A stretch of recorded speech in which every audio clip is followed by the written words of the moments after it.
Praise the Lord. आज 9 तारीख गुरुवार, मार्च का महीना। हम लोग लेंट का मौसम में है। आज 16वां दिन है। यहोवा दयालु और अनुग्रहकारी है, विलंब से कोप करने वाला और अति करुणामय है। Hallelujah, hallelujah, hallelujah. आज अपन नेहमिया का किताब का सारांश को पढ़ेगा। ये किताब में 13 अध्याय है, 13 चैप्टर्स। अपने को मालूम नहीं किसने ये किताब को लिखा, लेकिन परंपरा अपने को बताता है एजरा ने ये किताब को लिखा, क्योंकि ओरिजिनली पहला एजरा और नेहमिया एक ही किताब था। इसको बाद में विभाजन किया गया। कुछ लोग बोलते हैं नेहमिया ने एक किताब को लिखा, हो सकता है। ये अपना चर्चा का विषय नहीं है, लेकिन ये किताब को देखिएगा तो बाइबल में एक इतिहास को बताता है, इतिहास को। और ये किताब वही इजराइलियों का कहानी से शुरू होता है जो अपन एजरा का किताब में देखा। एजरा का किताब में अपन देखा कि यहूदी लोग बेबीलोन से जेरूशलेम को लौट के आ रहा है। ये किताब में भी यही बात अपने को देखने को मिलता है। एजरा का किताब में अपन दो झुंड को देखा। दो, पहला झुंड का नेतृत्व जरुब्बाबेल करता है, उनको बेबीलोन से जेरूशलेम में लेके आता है। दूसरा झुंड का नेतृत्व एजरा भक्त करता है। देखो, ये नेहमिया का किताब में अपन देखते हैं नेहमिया जो बेबीलोन देश में है, वो भी बेबीलोन से लौट के जेरूशलेम में आता है। कुछ मुख्य वचन को प्रथम अपन पढ़ते हैं। नेहमिया का किताब पहला अध्याय 3 वचन।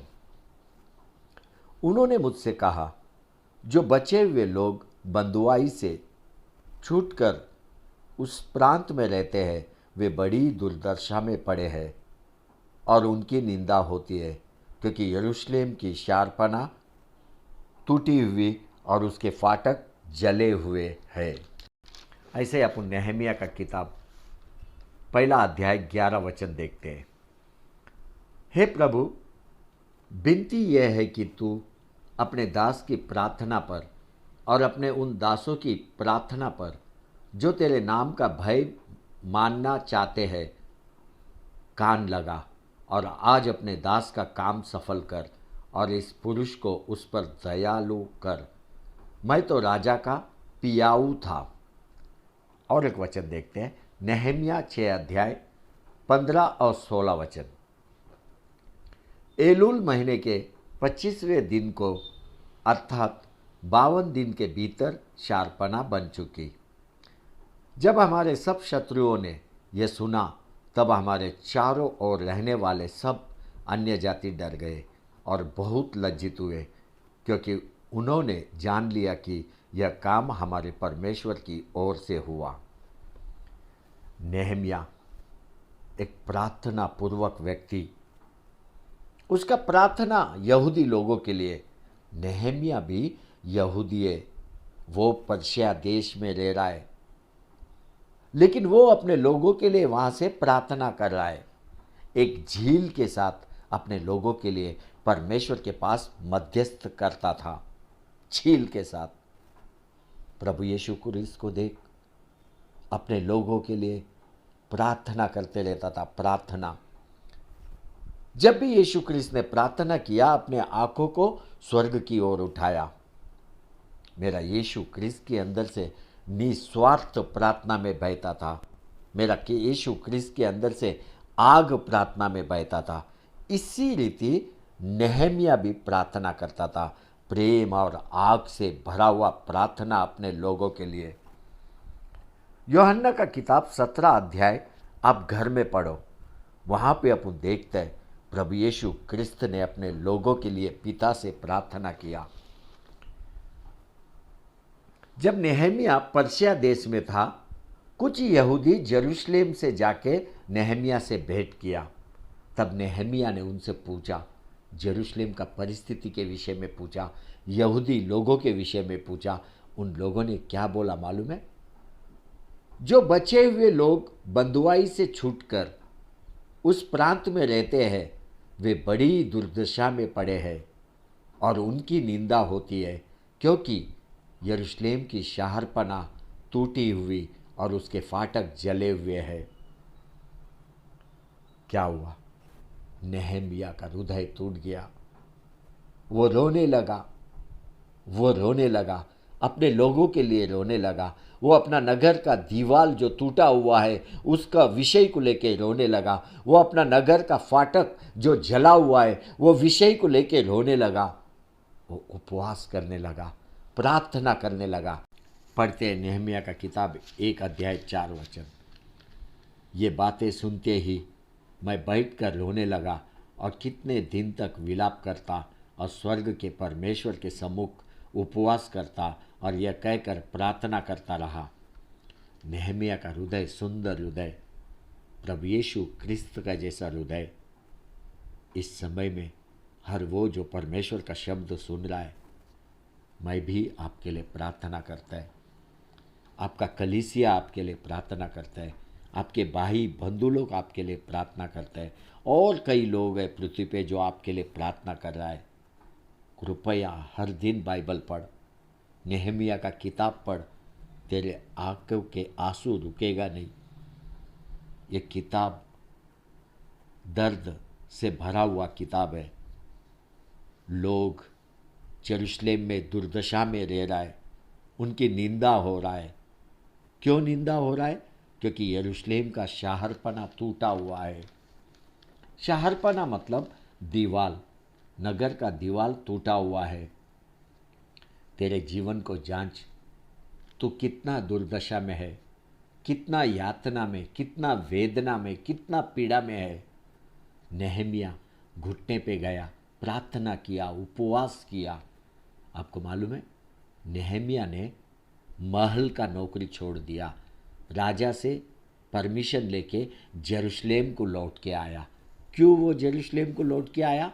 ताकि नगर का दीवाल को फिर से बांधे, लोगों को बलवान करे, लोगों का विश्वास को बलवान करे, लोगों को परमेश्वर का वचन सिखाए। आज परमेश्वर का शब्द तेरे घर में है, बाइबल तेरे साथ है। हर दिन कुछ वचन घर में पढ़, धीरे धीरे वचन पढ़ना तेरा स्वभाव हो जाएगा। जैसे ही तेरा स्वभाव विकसित होगा, मैं गारंटी देता है परमेश्वर का शब्द का स्वाद तू चखने लगेगा, तू परमेश्वर का शब्द का स्वाद चखने लगेगा। Hallelujah, hallelujah. वहाँ पे नेहमिया दीवाल बनाना शुरू कर दिया। लोगों ने विरोध किया, लोगों ने निंदा किया, लोगों ने ठट्टा किया, लोग काम रुकाने के लिए युद्ध करने को आया। लेकिन नेहमिया ने काम को रोका नहीं। उसने भी एक हाथ में हथियार ले लिया, उसके लोगों के हाथ में भी हथियार दिया। एक हाथ में हथियार और एक हाथ से वो लोग काम कर रहे थे। ये बात पढ़ते हैं नेहमिया का किताब 4 अध्याय 17 वचन।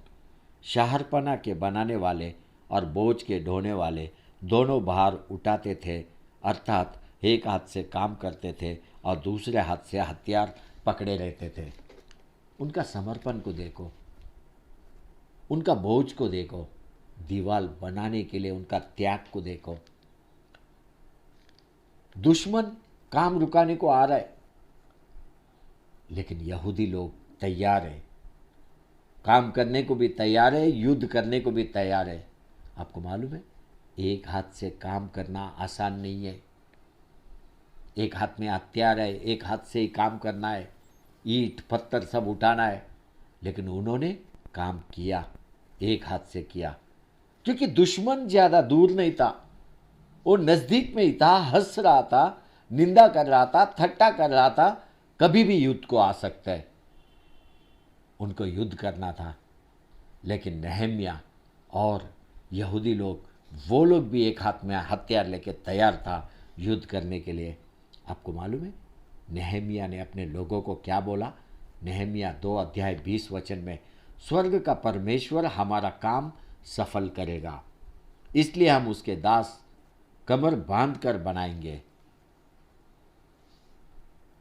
अगर यहूदी लोगों ने एक हाथ से काम किया तो दूसरा हाथ किसका था?